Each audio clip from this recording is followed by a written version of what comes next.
Okay guys, so I know it's been a while since I posted a Silkpress video, but I wanted to go ahead and post this one. This is Joelle, and Joelle is 5, and she's been to me before, but I wanted to, try to do an in-depth video of how to do a Silkpress on children. It is a little different from doing it on adults, but I mean, it's still hair, so it's still very possible. So as you can see, she has a lot of hair, and you'll notice that she kind of moves her head around a lot. To be honest, you just kind of have to work with it. Sometimes, she'll move, she'll turn a certain way, ask me a question. And, sometimes I'll tell her, hold your head still or try to look this way. Or one thing I do with her, I'll tell her to freeze like a statue because, she's 5. So to her, it's kind of fun. But it's just my way of communicating to her that I need her to be still. And sometimes, of course, she will move every now and then. But for the most part, she's actually a pretty good client. I've done other children and she's probably one of the best kids I've ever had to sit in my chair. So of course, after the blow dry, I go in with the flat iron, and you have to be really careful on this part, like I said, because it is a child. Their attention span isn't as great as adults, so they forget and they move around a lot.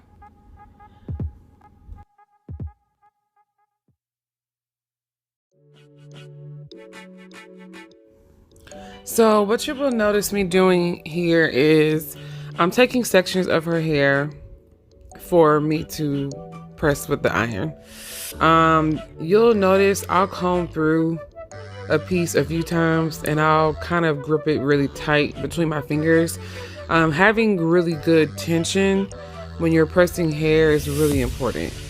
You don't want the hair to be like loose in between your fingers. It's almost like when you're braiding a client's hair, you want to make sure the tension is there. So you really want to, comb through it as much as you can, get the tension, and then go in with the straightener. And a lot of times that will help you to only have to press the hair once instead of having to go back and press over the same thing twice. So again, comb it through, make sure you get tension in between your fingers. Of course, you want to get it as close to their scalp as possible. But also, don't burn your client or try not to. You want to get as close as you can without burning them. And again, especially on children, because kids, from my experience, sometimes they are like a little scared when they feel the heat coming towards their scalp. But if you just kind of build that trust with them and make it kind of fun, normally they'll grow out of that.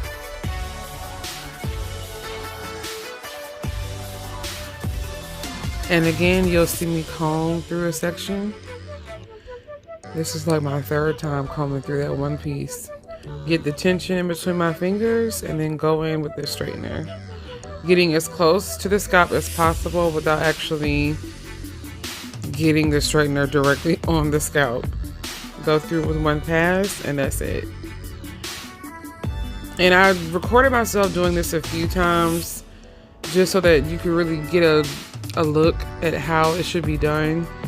I get my section. Of course, you want to make sure the section isn't too thick, because then the consistency of each piece of hair being touched by the iron won't be there. You don't want it to be extremely thin where it takes forever, but then you also don't want it to be too thick to where you're not doing a good job of getting to each hair.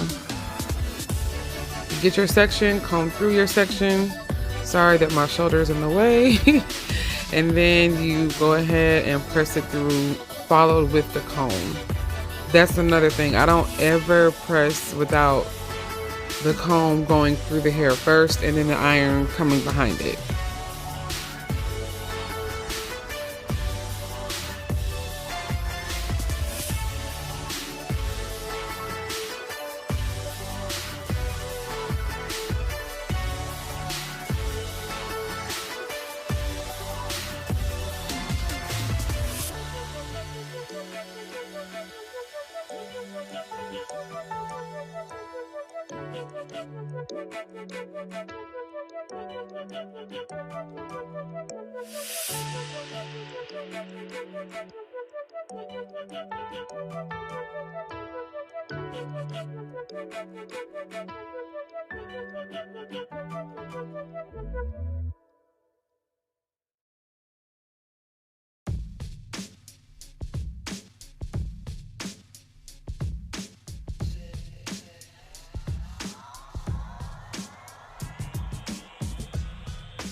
Also, too, one thing I did not show on this video was the process at the shampoo bowl.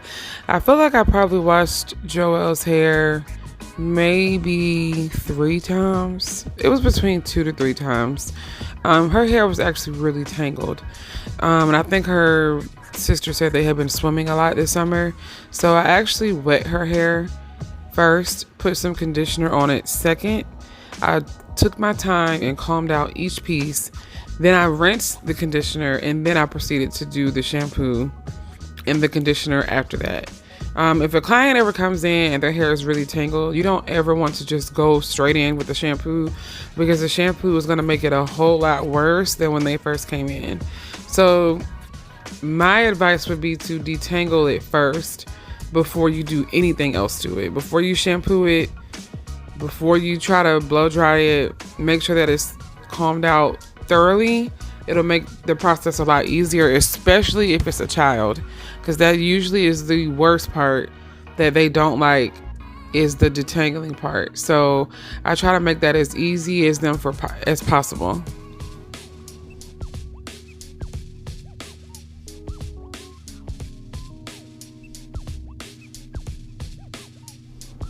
Another thing too, I don't think I showed this on the video, but whenever I'm doing a silk press, I really use little to no oil. I will use a serum though, and I only put the serum on their hair while their hair is still wet from the shampoo. I don't like using oil because I really like it when the client's hair flows in the wind, especially if they're wearing it straight. So if they're wearing it straight like she is, I don't use a lot of oil because oil is heavy.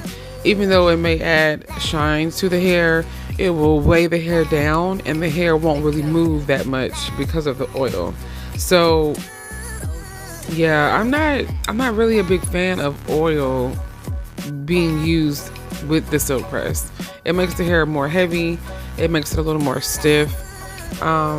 And I think that a lot of times, even though Joelle's only 5, and my other clients that are adults, a lot of times they really like when their wind blows and when their hair blows in the wind. They're not used to that. I guess because of the way that people used to press with the hot combs back in the day. So like I said, I will use serum to kind of add the silk, but I don't use oil because I want the hair to flow with the wind.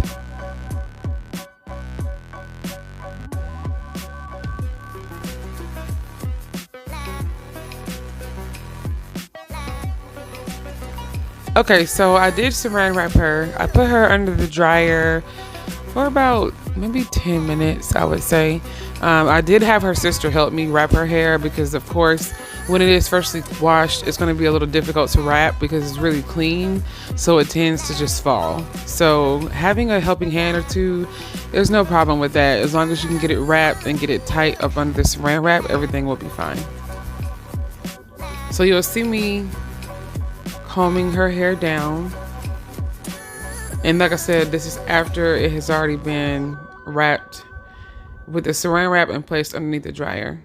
And a lot of times people ask me questions about what is it that saran wrap does. To be honest, when I first started using the saran wrap, I immediately noticed a difference, and I haven't stopped using it since. To me, it's something with the saran wrap, I think the serum and the heat that really seals in the moisture. It helps with flyaways, and it makes the hair just a little bit silkier. So I always use the saran wrap whenever I do the silk press. Okay, and we are nearing the end of the video. The rest of the clips, you'll kind of see me combing through it just to kind of show you guys how shiny and how healthy it is. I am located in Tampa, Florida, and I'll link all of my information to my Instagram and my Facebook and all of my contact information with the video.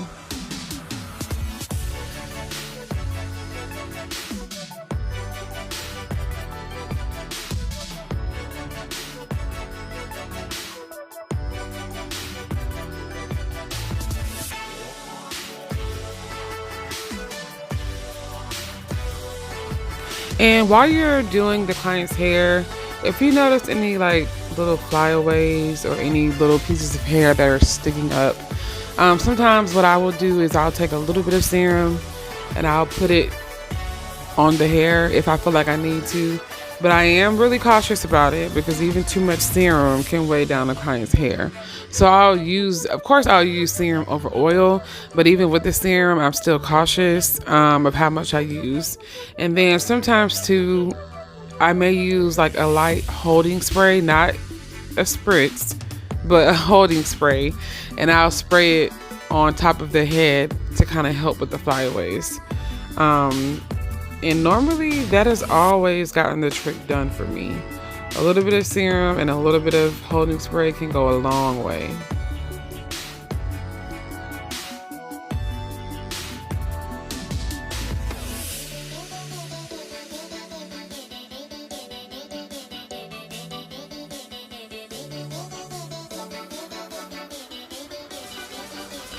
And again, guys, I just want to say thank you so much for watching this video. I hope that you got something from it.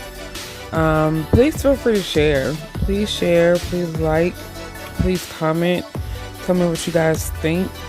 Again, I am located in Tampa, Florida, and all of my information as far as my phone number is all posted on my Instagram and my Facebook page. And like I said, I will put that information in the description of the video.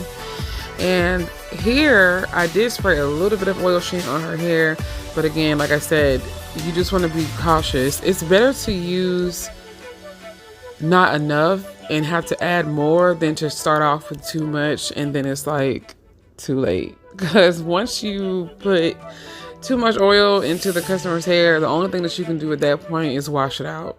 So it's better to do small pieces, small amounts, and then if you need to add more, you can always add more.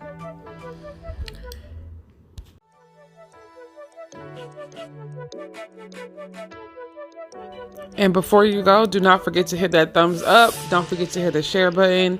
And please make sure you leave me a comment. And again, I thank you guys so much for watching. And I pray that you have an amazing day. Bye.